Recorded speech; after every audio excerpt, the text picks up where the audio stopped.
special series on Know Your Mind. It is in continuation to what we did, two sessions that we had before.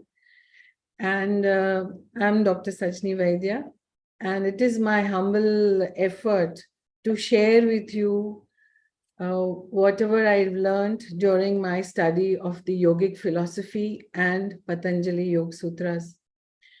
Our Indian philosophy has immense knowledge and information about the functioning of our mind. And why so? Because the mind is a very important tool that we have. And it is, in fact, our whole experience of life, our joys, our sorrows, our fulfillment, everything depends on the state of our mind. Our expertise, our knowledge, our career, everything depends on the mind. And yet there is no school or college that gives us this information of understanding how the mind functions. So in the previous series, we saw that mind has these four components of man, buddhi, chit, and ahankar. We learned that the mind, man, is always fluctuating and giving us options of choices. It is fluctuating between the past and the present. And it is that aspect of the mind that perceives or receives information from the outside world through our five senses, what we see, what we hear, what we smell, and what we touch. All that is recorded and perceived through the mind. And then the mind also has the capacity to observe itself and then express. We express ourselves through our actions and through our speech. So each action of ours actually depends on what the mind is inferencing from whatever we receive. That was the functions of the mind. The intellect, on the other hand, is the decisive force. It helps us to make decisions between all the options that the mind is giving us. But it's not necessary that the intellect always understands correctly.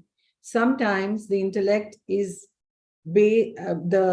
misinformation is happening, and we actually are basing our decisions on some misunderstandings that we have. So that is something that we need to understand, that the intellect also needs to be trained properly.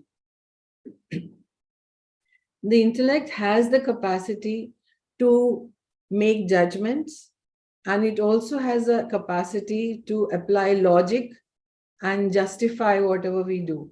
So that also is something that we need to guard ourselves against, because our intellect is able to justify even sometimes when we are doing something wrong and which is not really beneficial to us. Then we come to Chit.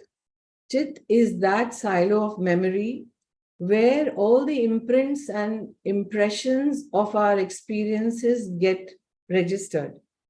So we have the conscious mind, and we have the subconscious mind and the unconscious mind. The conscious mind is when we are awake and we know everything that's happening. Subconscious mind is that strata in which all the experiences that we have had so far, not only from this life, not only from our childhood till today, but also impressions from our past lives and past karmas, is registered in this chit. So our thoughts, our decisions, and whatever actions we decide upon taking are based on these experiences that are registered in our subconscious mind. And hence, it is very necessary, we discussed that last time, how to be careful about what we input into our mind, what kind of reading we do, what kind of watching we do, what kind of listening we do, what kind of uh, other senses also where they are involved. Everything that we do has an imprint and leaves, every experience leaves an impression on the subconscious mind. So it's necessary to be careful about what we do and how we use our senses. And then we also come to the ego, which is the individual aspect, which gives us the identity of what we are. And that also, in we understood the flavors of the ego, in how many ways it functions, whether some people have inferiority ego, superiority ego, sometimes it is blaming, sometimes it is guilt ego. So there are different flavors of the ego which we had discussed last time. Now let us continue with this study that we have of the mind, and we'll come up with some interesting facts. I'll just start the sharing of my screen with you.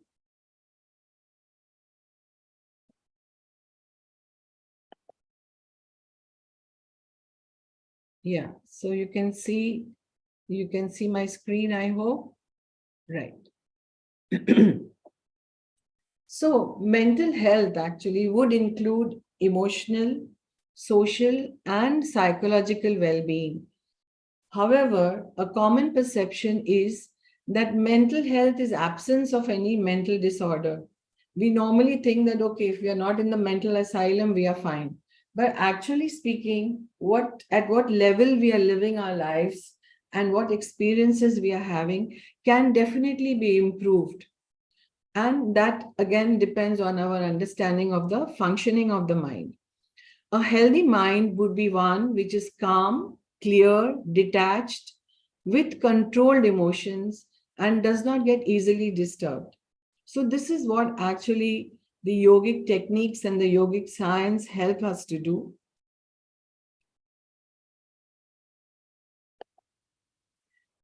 So, let us examine what causes the agitations of the mind. Here, yoga says the main sources of our thoughts are our desires, our likes and dislikes. So basically, every action that we perform has its basis in a desire which has risen to a thought about how to fulfill that desire, and that's how we put it into action. Unfulfilled desires cause frustration, anger, jealousy, greed.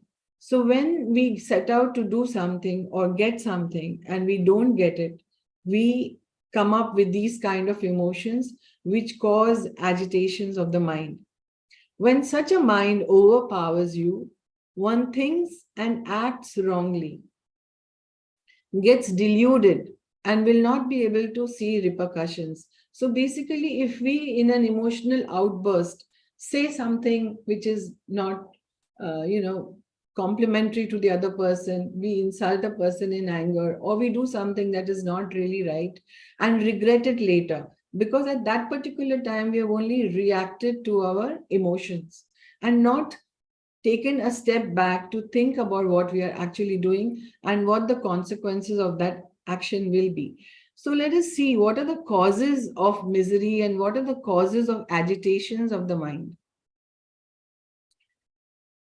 We went through this a bit quickly last time as well, that asmit is ego, rag is likes, dvesh is dislikes, abhinivesh is fear, and avidya is ignorance. So these are the factors that cause agitations of the mind. How so? When somebody hurts our ego, when somebody says things that we like or don't like, or we get insulted, that ego gets agitated, depending on which state or which flavor the ego is in, right? Similarly, our likes and dislikes, extreme likes cause attachment.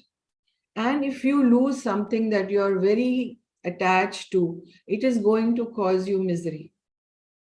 Similarly, dislike. If you dislike a situation intensely and are resisting it, then what you're trying to do is actually making yourself miserable. So, extreme likes and extreme dislikes cause agitations of the mind.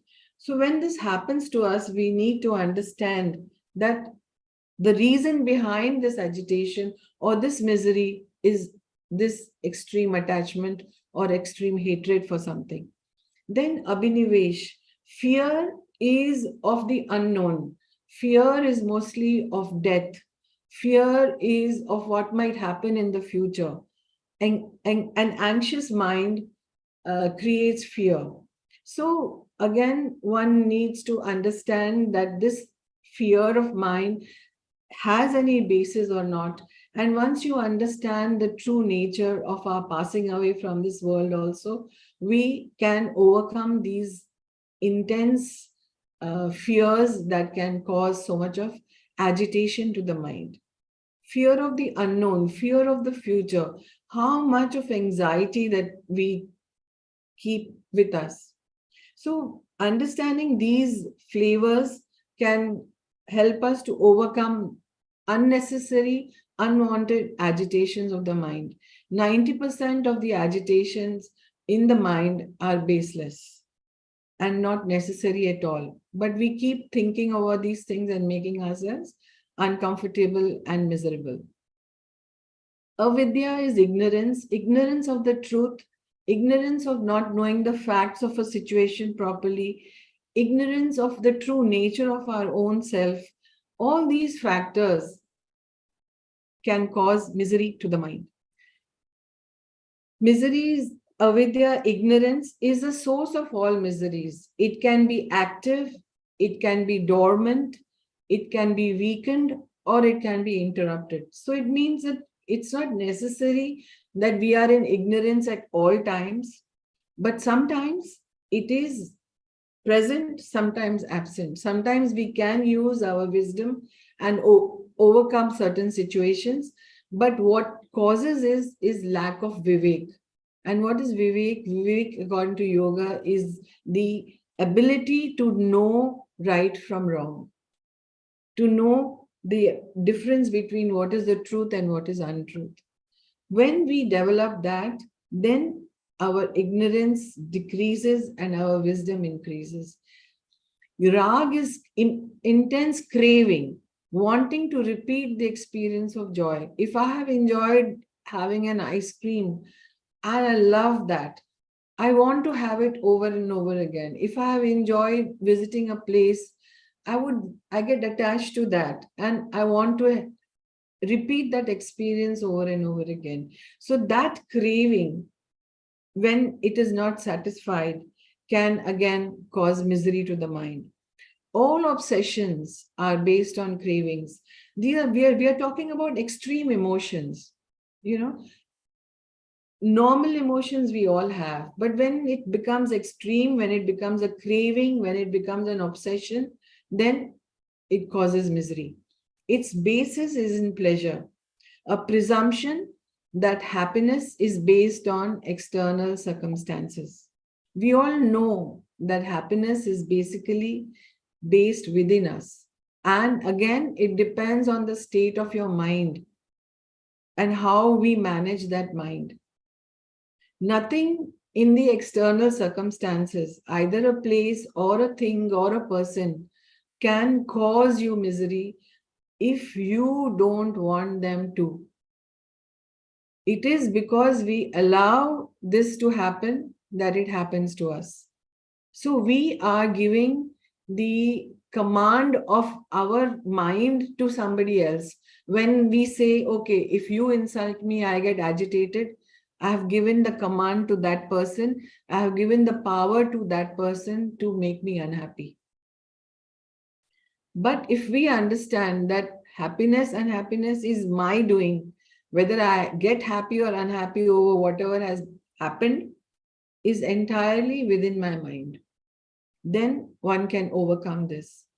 Intense hatred, dvesh, is latched to sorrow. You hold somebody else or outer circumstances again responsible for your miseries. So here again, we are trying to blame somebody, some circumstance, something for your discomfort and agitation. Asmit or ego is confusing the unchanging core with the transient shell, which means in yoga, when they say that you have to understand that you are the spirit and not this changing self, which is the body. When you try to distinguish between the material aspect of your existence and the spiritual aspect of your existence, that is the confusion that we have, and that causes the discomfort and the misery. Fear, again, is deep seated anxiety. A little bit is needed to keep your body intact, which means that when you're crossing the road, a little bit of anxiety is necessary to make yourself sure that you are safely crossing the road and no car is approaching you. Similarly, when you are close to a fire, you will keep your hand away, knowing that. So that fear is normal. That is to that sort of fear keeps us safe. But undue, unneeded anxiety about the future and what will happen is the basis of misery. So the presumption that happiness depends on external circumstances is referred to as desire. When we give importance to a thing, a place, or a person, and say that thing, if I get, oh, I'll be very happy. If that person or that place that I'm attached to is mine, I'll be very happy. So what we are doing is letting the external circumstances govern your own happiness. And the same with dvesh. The notion that pain and suffering are caused by external circumstances is referred to as aversion or dvesh. So basically, rag and dvesh in our Indian philosophy is considered to be our worst enemies in the path of spiritual growth. One needs to understand what rag and dvesh is, what unlimited desires and unlimited hatred can do to you. Now, coming to the emotions that the mind feels. The Indian philosophy gives you shad vikar. Vikar is a misconstruction of something which is not so good for you. So shad vikar, these emotions are calm, krodh, lobh, moh, matsya, and ahankar. We all have heard this so many times from everywhere around us. But let us just try to understand a little bit of this. Calm is the pursuit of pleasure. We all need to do that. We all need to have some amount of pleasure, but it's also necessary to have that pleasure uh, be of a right kind and of a limited kind. We should know and apply the laws of dharma or righteousness even when we follow the path of pleasure. So everything in moderation, yoga agrees that it is good, but when it becomes excessive, when it becomes an obsession, when you have no control over seeking pleasure, when you watch anything and everything that comes your way and let negative and violent inputs into your mind, then that will cause misery at some stage or the other in your life. Krodh again is anger. Anger again is caused by unfulfilled desire. When your desire is not fulfilled, when somebody doesn't listen to you, you want someone to listen to you, and that person doesn't listen to you, then you get angry. So what is the misinterpretation over here? That if I get angry, that person will listen to me and do what I want him to do. But actually, if we take a step back and see what is the effect of that anger on the person, you will realize that that person is having a negative effect. And not only that person, even your health, your body, your mind is having a negative effect from that anger. So these vikars are bad, not because they harm somebody else, but because they harm you. They harm your positivity and they harm your good health. Lobh is greed. There is no end to greed, and we know that. how we see it in people who amass unlimited wealth. There is nothing wrong with earning wealth, but wealth that is being earned by righteous means is fine. But we go after wealth and we don't even see how we acquire it, then that, and it is limitless. The more you have, the more you want. That kind of greed is not going to allow you to have any peace of mind. It is not going to allow you to have any happiness. And if we are after happiness, if that is what yoga is trying to give us, a happy lifestyle. If we are happiness, if we want happiness, then we have to stay away from excessive greed as well. Moho is attachment. Excuse me, please. Moho is extreme attachment. So we know that extreme attachments always cause misery. There are certain rules of nature, certain rules how the mind works. And where there is attachment, there is going to be misery. Because at some stage, you are going to lose what you are attached to. As nothing in this life is permanent. So one understanding why and why we should keep away from these emotions and how to temper them to be moderate is very important. Matsya is jealousy. Jealousy is again seeing something that somebody else has which you don't want, which you don't have but you want. Kindly mute yourself. There's a lot of disturbance.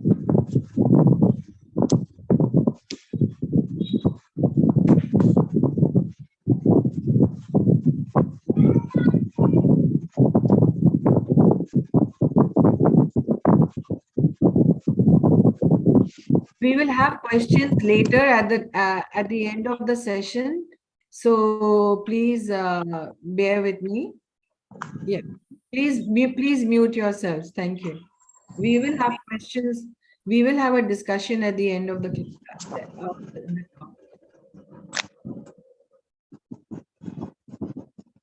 So Matsya is jealousy. Jealousy is not having some. Archana, can you please mute the participant?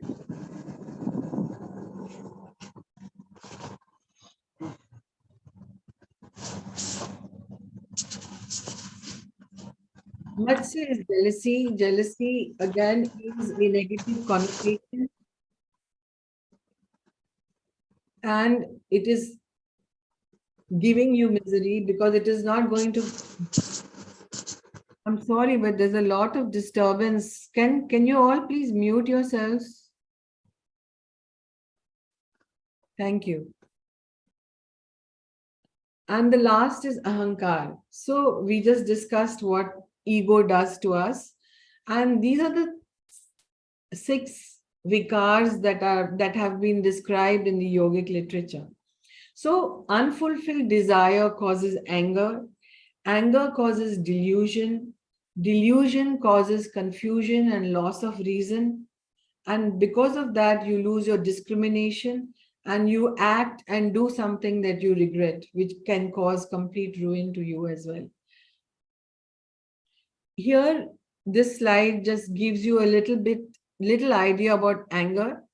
When you contemplate on your sense objects, when you see something, material objects, you get attached to them. Attachment causes desires. Fulfilled desires will cause you greed. You want more and more of it. Unfulfilled desires will cause anger, which again, anger impairs your judgment. It confuses your vivek. You forget what is right and wrong, and you act in a way that you ultimately regret. So it causes confused emotions, and ultimately it causes grief, not only to the person that you are getting angry on, but to yourself as well. So these are the descriptions of the shad vikars or wrong emotions that the mind can go through, and how and why we should control them. Now, the misery is actually threefold suffering there can be, which is adhyatmic, Adi Bhautik and Adi Devik. Adhyatmic is pain we cause by ourselves through our wrong thinking, through caused by your own mind. It is imbalance in one's own body and mind, which causes most of these psychosomatic diseases that we see these days. 80% of these diseases are caused by your own mind. Adibhautik is pain caused by other living beings of the world, which means you can be attacked by an animal or an insect or a bacteria or a virus. Now that is adibhautik and you don't have control over it, but you can help yourselves by getting treated. Adi Devik is pain caused by natural forces and calamities like floods and storms and rain, excessive rain, etc. These are natural calamities that you cannot control. But Adhyatmic is totally and 100% controlled by you. There are different types of miseries, and these are also caused by ourselves. So, what kind of Adhyatmic dukhas we have? Let us check what yoga says about that. They say one is parinam dukh, which is memory of past pleasures that are no more. No Aishwarya remains, but still you are dwelling in that past. So basically, parinam dukh is that memory of past pleasures. If I have enjoyed something in the past and I don't have it now, at the moment, nothing can be done about it. Yet, I make myself miserable about wanting something that is not there. Any situation, sometimes it happens, you had a job you enjoyed a lot, but that job no longer exists for you. So you make yourself miserable for it. You had a friend whose company you enjoyed a lot, and that friend no longer is around you. So you just make yourself miserable about it and are not able to move on and deal with what you have at the moment. So there is no Aishwarya there, but still you are dwelling in the past and making yourself miserable. Then tap dukh is unhappy with the current situation of the mind. So when tap dukh is there, the best thing is to delve into the cause of that and see what is the reason behind our being unhappy. Are we justified? Is it really necessary to be unhappy?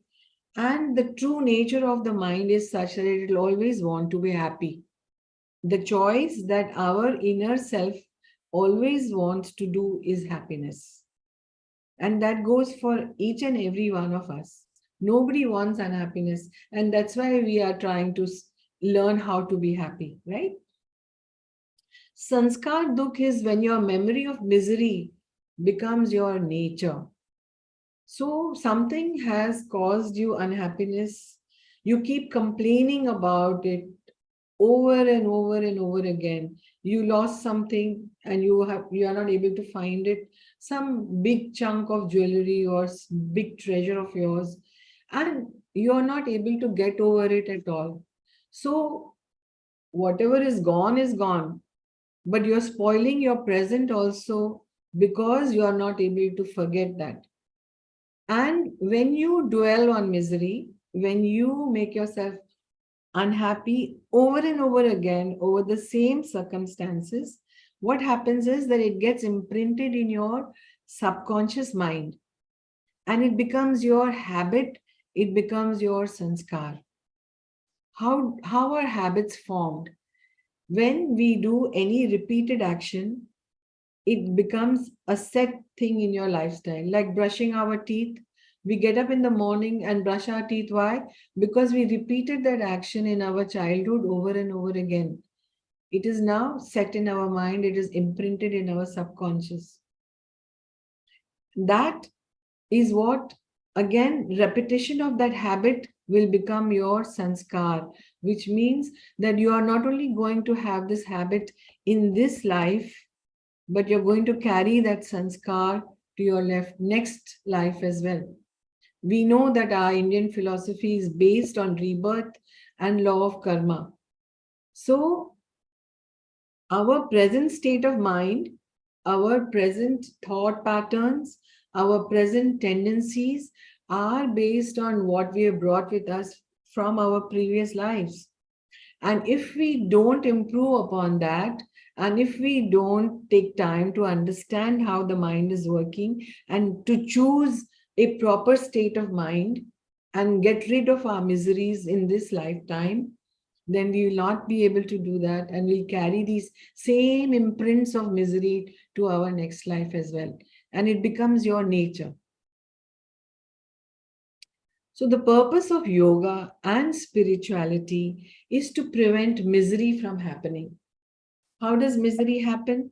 Because we identify with every situation, identify with the causes of misery, and we encourage this quality by dwelling in it, by not letting go of that memory, by wanting to remember a miserable event in the past that has happened, which is no longer relevant to your present, but you still keep remembering that that person said something wrong about me years ago. My teacher said that I am no good years ago when I was young, but I'm carrying that misery and I'm carrying that impression in my mind, and I'm not letting go of that memory.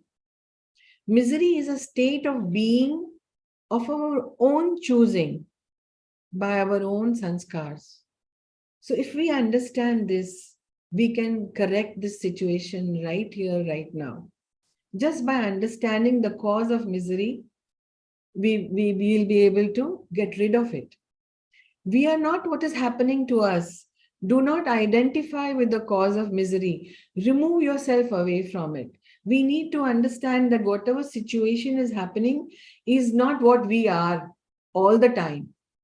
Today, if something has gone wrong, that situation is not going to be there tomorrow. I am going to be there tomorrow. I am not this situation. I am a different situation tomorrow. So create that distance between the situation that is causing the misery and yourself. Remove yourself away from it. Become the seer, become the witness, and not the scenery. Don't get so involved in the situation that you can't extricate yourself from it and you can't get rid of the misery. Although you are the experiencer, experience the scenery as an unattached witness. Even if it is something when we enjoy something, we are not concerned because we are happy. But when we are unhappy, we have to understand that we have to create a distance between the situation and me. I am the spirit, not this body, not this mind, not the intellect. You, if we all have learned all this in our Indian philosophy, but we tend to forget this and we get involved with the unhappiness that dwells in the mind, and these unhappy thoughts, we cling to them, and that is what causes misery. Do not empower or strengthen any negativity. Your mind will blossom if you develop these attitudes. So there are four types of people: people who are happy, people who are sad, people who are good, and people who are evil. Association with the right people also is very important, as even that creates sanskars. So the company we keep is very important. It leaves impressions on our mind, and those impressions can become our sanskars. It can leave a huge imprint on your mind. We get inspired by the photographs of Vivekananda and the photographs of Mahatma Gandhi. So that looking at that photograph, if we can get inspired, when you live with people who have higher ideals, how much more of inspiration can we get? And the opposite also is true, that if we associate with people whose values don't match yours, who have evil tendencies, who have negative tendencies, who keep complaining about everything, and who like to be miserable, if you associate with such people, then your nature also becomes a bit like that. It affects you, it leaves an imprint on you. So it's very necessary to choose your company. Be mindful of the people and places as it makes an impact on our mind field. We know that when we are in a temple, the atmosphere of the temple influences your mind and you feel more peaceful. We know that when we are in a casino, our mind is agitated with greed. We want to play and we want to experience easy money coming our way. So a place has an impact on our mind. The company we keep has an impact on our mind. So we should be mindful of this and keep good, positive company and be in positive places. See, the ways to know your mind is to choose inputs wisely, which we have discussed. Why it is necessary to have good company, good places. Why is it necessary to see what we are watching, what we are reading, what kind of time pass we are doing. We turn on the TV and we watch anything. But everything is having an imprint on your mind. Watch your thoughts. Very, very, very, very important, because these thoughts are going to influence your decisions and your actions. So, as soon as a negative thought comes to your mind, as soon as something that is disturbing your mind comes up, try to put an end to it. Don't empower that thought. Replace a negative thought with a positive thought. And that requires training. We need to work on it. Watch your mind. See what is doing. See what is getting involved in. Watch your intellect, see whether it is working on proper understanding, or see whether it is working on justifications and illogical thinking. The intellect also needs to be trained. It doesn't come automatically. One needs to be aware. And in all this, what is required is awareness. Complete, total awareness. Living your life with awareness makes all the difference. Do a reality check on your premises. Whatever we believe in, have faith in, we stick to that. But that may not necessarily be right. So keep checking your premises, that whatever you believe in, is it all right? And what are the ways to correct all this? Shuddhi, satsang, swadhyay, which is self-study, when you become the object of your study, and lastly, seva. Basically, what is important is doing an introspection on yourself on a daily basis. If we want to improve, then we have to know where we are going wrong. Unless we know where we are going wrong, we cannot improve. So if at the end of the day, every day, I spend 5 minutes watching what I did through the day. Did I shout at somebody? Did I misbehave with somebody? Was I rude to somebody? Could I have been better in whatever I did? Those performances of the day and what I was thinking.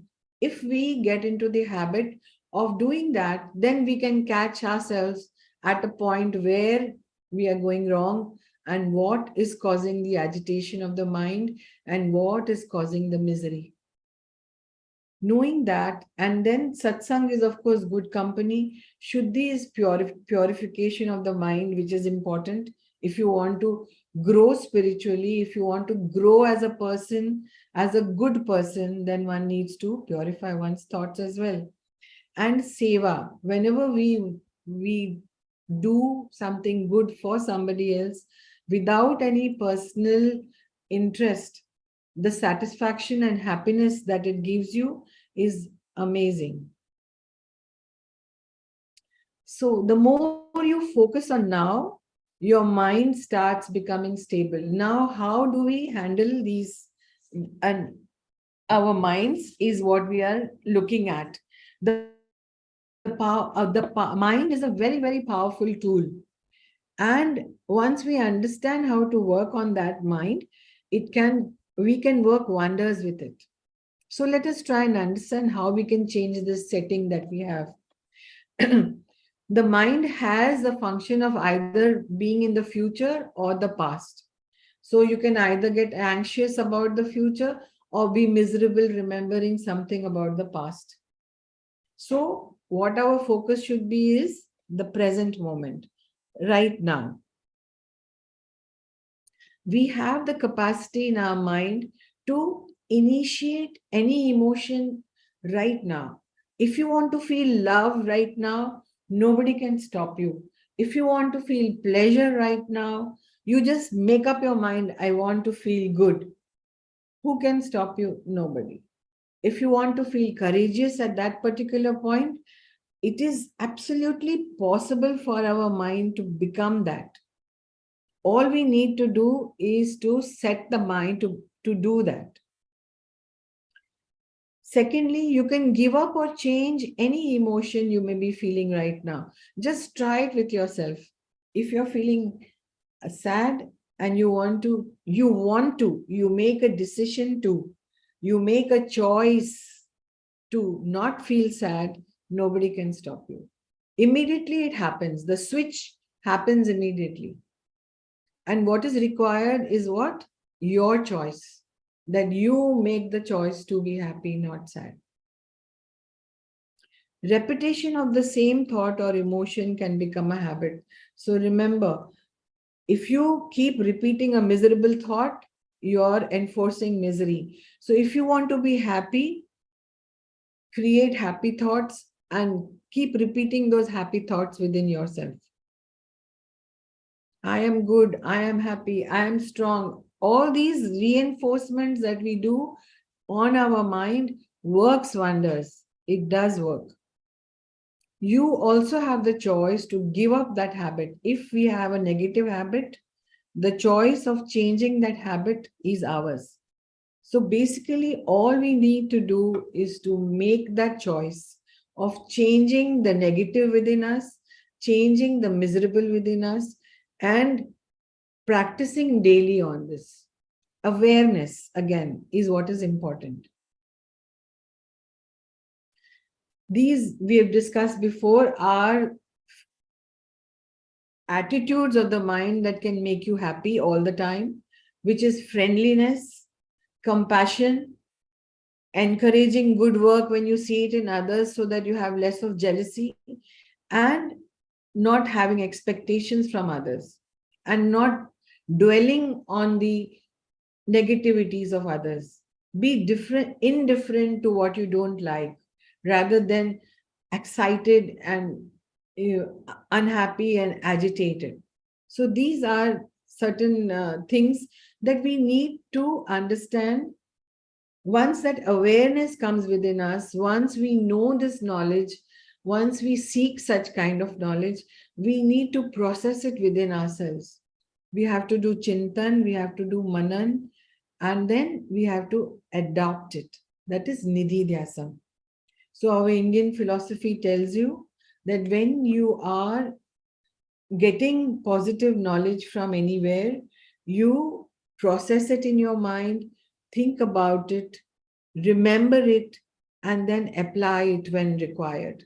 So today, so far, we have learned so much about how the mind functions. If we apply that knowledge, we will be able to definitely improve the quality of our lives and live less as per our mind and more as per as we want our mind to behave. Bringing integrity into what you think, do, and want, alignment in thought, speech, and deed is yoga. So, our yogic philosophy teaches us this of how to be more integrated so that our mind, our thought patterns, our intellect, they all work in combination and towards what we want them to be. So you decide on what kind of a person, what kind of a character, what kind of a mindset you need and you want to have, not only in this life, but in the future also. Because this is what we carry with us. This is our real treasure, our wealth, the astral body that we have. See, we have the causal, the astral, and the physical body. The physical body is left behind when we pass away from this world. But the astral body contains our mind content. It is our mind field. It is what we think and how we have learned and trained our mind to think. And that is what is going to go to your next life. So the quality of our next life, the quality of our future, everything depends on how we understand to use this tool, fantastic tool that we have, which is our mind. Health is a state of complete physical, intellectual, emotional, social, and spiritual well being. We have somehow become so materialistic in our attitude and our uh, way of living that we have forgotten this complete holistic approach to good living. It is not just merely absence of disease, but it is a state of positive living. And this positive living is a byproduct of yoga, because yoga helps us to create that balance in our nervous system and endocrine system. We will be doing the chakras at some stage of these lectures, where I will share with you the information of these 7 energy centers that are there in our spine, which are part of our astral body, which are called chakras: the Mooladhara chakra, the Swadhisthana chakra, the Manipur chakra, and other 7 chakras that we have. So, what do the yogis do? They use this scientific knowledge that is there in our shastras to raise their energy levels from the basic Mooladhara chakra upwards, so that they can live a more fulfilling life. Isn't that what we all want? We may not be able to reach the samadhi that the yogi reaches, but we can definitely improve our lifestyle by understanding how to make it better. All mortals are subject to the 3 modes of Prakriti. Now, what influences our thinking? What influences our character? What influences our action are the three modes of Prakriti, which is Sattva, Rajas, and Tamas. Each one of us is born with these 3 qualities in different proportions. And everything that is part of nature, which is part of this manifestation, has these 3 gunas. Sattva, Rajas, and Tamas, combination of it is present in everything. And that is what gives us distinction from each other. The proportion of sattva is more somewhere, the proportion of rajas is more somewhere, the proportion of tamas is more somewhere, and that gives us our distinct personalities. So, understanding our gunas can help us to truncate or influence our thought patterns and our mind as well. Each betrays by his life which of the 3 gunas are habitually dominant in him. In most of us, rajas is more dominant. We are active beings, we are active human beings. But in very few, sattva is more dominant. They have worked on it to progress that. In some, tamas is more dominant because they have not worked on their gunas, they have not worked on their mind, and they have only been following their emotions, which are uncontrolled. And that's why they land up becoming criminals and behind bars. So these gunas influence our mind patterns. One may know that sattva is dominant when the light of wisdom shines through all the 9 gates of the body. We have 9 gates in our body: 2 eyes, 2 ears, 2 nostrils, mouth, and the extreme other 2 extreme openings. So these are gates through which we show and express and also imbibe information. So we are able to see that when somebody is wise, we are that guru tattva is becomes visible in that person. Similarly, when a person is very active all the time, needs to involve himself with something or the other, when greed is predominant in him. When a person wants to do something or the other all the time, when there are too many desires, rajas is said to be dominant in that person. And tamas is the ruling guna of darkness, laziness, sloth, neglect of duties, and through overindulgence of senses. Such people exist like inert, lifeless stone, which means that they exist only on the basis of their emotions, and they react over there. Without using their intellect, they are working. So, yoga believes that there is an inherent purpose in existence of all living beings. And this purpose is evolution of human consciousness to its full. We all have a purpose in life. It is not just to sleep and eat and get up and work and again go to sleep. No, there is a higher function. We are in this human life able to make a choice to improve ourselves, to grow spiritually, and ultimately to reach that ultimate state of moksha as well. Each one of us has that capacity. Bhavas, the trait of buddhi. We will be discussing the bhavas in the next lecture when we have. So I will stop over here and we will open to discussion. If there are any comments, any questions, we can address them now. The idea of these lectures is to just have a deeper understanding of what we can do to make our lives more happier, and what are the causes that can be controlled by us by understanding this very important tool, our mind. So please unmute yourselves and let me know what you think about what I have shared today.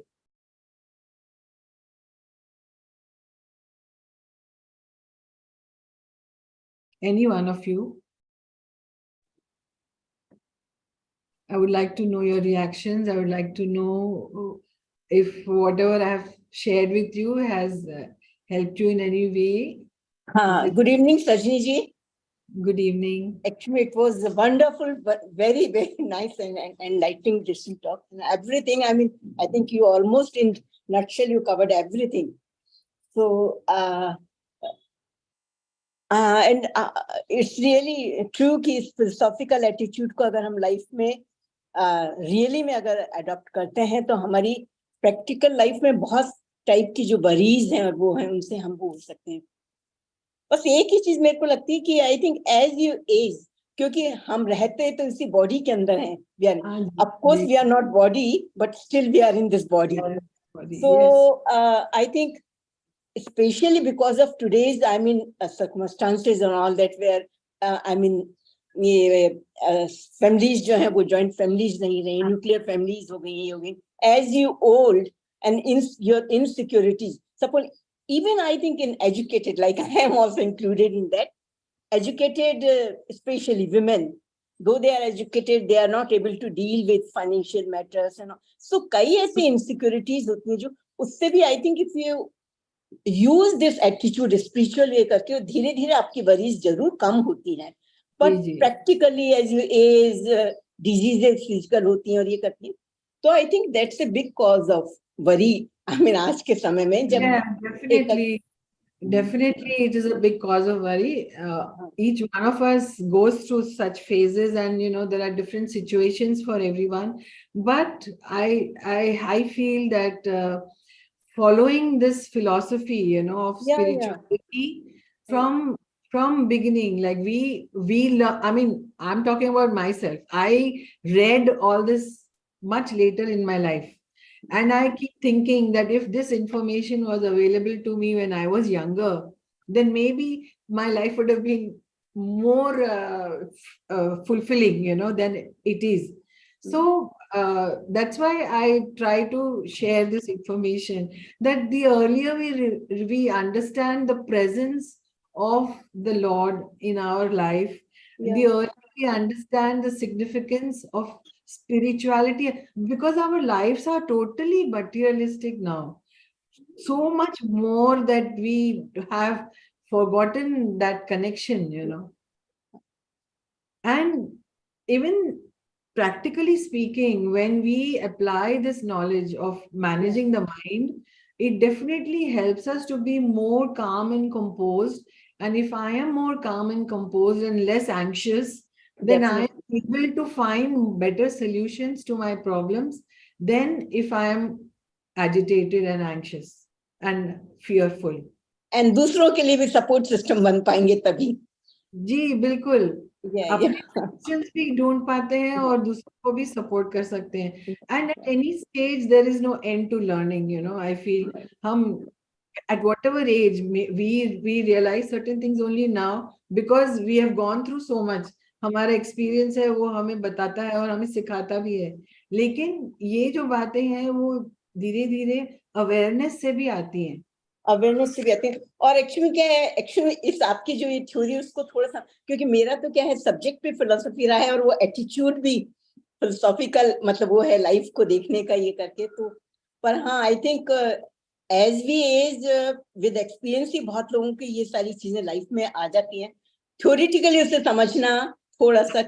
So that is what I'm Without trying to study. share, you know, that our yogis and our rishis have left so much information on the mind that can help us very happy and fulfilled. Yeah. We don't go back to access it. We get so caught up in our own lifestyle and materialistic way of living that we don't go back to that knowledge and access it to make our life simpler and easier. I think to some extent our education system is also responsible for that. Yes, I mean, absolutely. otherwise थोड़ा सा, I mean, beginning से ही हमें जहाँ moral science और ये करते हैं spiritual, थोड़ा ये इस तरह का concept पहले वो भी हुआ करता था, मॉरल साइंस और स्पिरिचुअलिटी हुआ करता था. वो तो अभी अब तो बिल्कुल वो भी चीज चली गई. जी हाँ, वो भी चली गई. और थोड़ा सा कि स्पिरिचुअल के जो हमारा मतलब इतने टेक्स्ट हैं, गीता और उपनिषद, उनका मतलब एक सार जो है वो तो एक्चुअली में होना चाहिए हमारे एजुकेशन सिस्टम में थोड़ा. जी जी बिल्कुल बिल्कुल, like 100% agree to that. Then that's why I say let me talk about the little that I know. It was wonderful. You just spoke wonderful. If it can help somebody, it is, I'll be happy. That's all. So I'm trying to, you know, find these kind of topics that can be connected to the mind and discuss them from, of course, the Patanjali Yoga Sutras and the yogic philosophy that we have. Whatever access I have, I'm trying to share that with you all. I hope it is helpful. I think वैसे आप शायद medical doctor हैं. आप medical doctor हैं वैसे शायद. हाँ जी जी जी, I'm a dentist. And you are doing, हाँ सच है. I mean, बहुत आपकी डेप्थ में आपने स्टडी किया है. Yeah, I have done studied the yoga as a teacher. I mean, I've done the 200 hours teachers training program. उसमें भी काफी कुछ सिखाते हैं. लेकिन ये knowledge जो है वो I feel should be generally available to everyone, you know, and at grassroots levels. At बच्चों को सिखाना चाहिए क्योंकि वहाँ how you function with our mind is what makes your life, right? और वही हमें पता नहीं होता. हाँ, क्योंकि चाइल्डहुड में आपकी ग्रेस्पिंग इतनी अच्छी होती है कि बचपन से यदि वो चीज आपको एक कर दी जाए. हमारे पुराने जो थे शालाएं जो थी वहां पे तो पूरा अटेंशन माइंड को ही देते थे, because any skill you want to learn it depends on how you use your mind. तो ट्रेनिंग वहीं से शुरू होती थी. लेकिन अब तो सिर्फ बाय हार्ट करो सब लेसन्स और get a degree to get an earning, that's all. Earn your living, that's become the purpose of education, but there is so much more to it that we can, and so many other things have added to that, TVs and all that ones, which is, I mean, just none of the programs, I think none of the program is like worth watching. Technology, the way we use it, we can abuse it as much. It is a lot beneficial also, but abusing भी इतना ही होता है. ज्यादा वही होता है. Minds को ज्यादा होता है क्योंकि they are exposed. Parents are busy working and the children are just watching whatever is going on the TV. But we don't realize that all this is imprinting your subconscious mind. And I have seen parents enjoying all this. I mean, हाँ, वो भी हम सोचते नहीं है ना. Awareness is what we require. कि we are taking this to our next life. We don't realize that. कि हम जो माइंड पैटर्न्स हैं, थिंकिंग पैटर्न्स है, if I have enforced miserable way of thinking, I'm going to make it my nature and take it to my next life. So I have to correct it here. And that intelligence, if I develop, and that knowledge, if I develop over here, I have an opportunity to make that choice in this life. Which is, I mean, मुझे कई बार जब ये सोचती हूँ तो मुझे ऐसा लगता है कि क्यों नहीं ये सबको पता. नहीं, सारी फिलोसफी पढ़ने के बाद में भी मेरा भी बहुत वरिंग नेचर था, but I think with all this thing when you age long, मतलब जैसे ही आप ये डिटैचमेंट वाला जो है, योर लव रिमेन्स, बट वो डिटैच्ड एटीट्यूड जो है, that changes your life a lot. Absolutely, absolutely. Becoming a witness, creating a little distance between what you love and your true self. Yeah. That requires a little bit of spiritual understanding. But once you have that, then your life is so much simpler. Yeah. And our Indian philosophy is so great, you know, amazing, amazing. It has all the truths that we need to look at, all the wisdom that is there, that we need. हाँ, even छोटे छोटे हमारे जो customs, मतलब जो पारिवारिक life में जो वो होते थे, जिन्हें हमें लगता था अंधविश्वास है, उनके पीछे भी लॉजिक होती थी. ऐसा नहीं करो, वैसा नहीं करो, जो इतने सारी चीजें होती थी. It is training the mind again. It is all training the mind. Yeah. We finished with a little prayer. Om Shri Krishna Arpanamastu. Om Namo Bhagavate Vasudevaya. Thank you so much for Thank joining. you so much. Thank you so much, Sajni ji. Thank you. Thank you so much for joining in. And I will try to continue with whatever I can share with you all. Thank you. Oh, these sessions are nice. Thank you. Thank you.